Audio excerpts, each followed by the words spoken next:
Roxy ni Konting Daya yun Naturuan si Roxy ni We have a tie race. Okay. Ayan na si Darla. Okay, kapag din. Malapit ang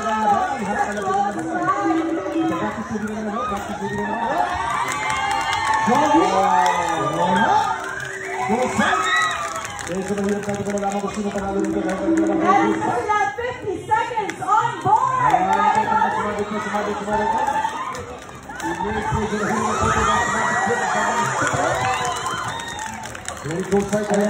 Adventure po talaga. We have 38 seconds to go. Medyo pantay. Pantay. Oo nga, malapit na laban to. Ito na pinag sa mga.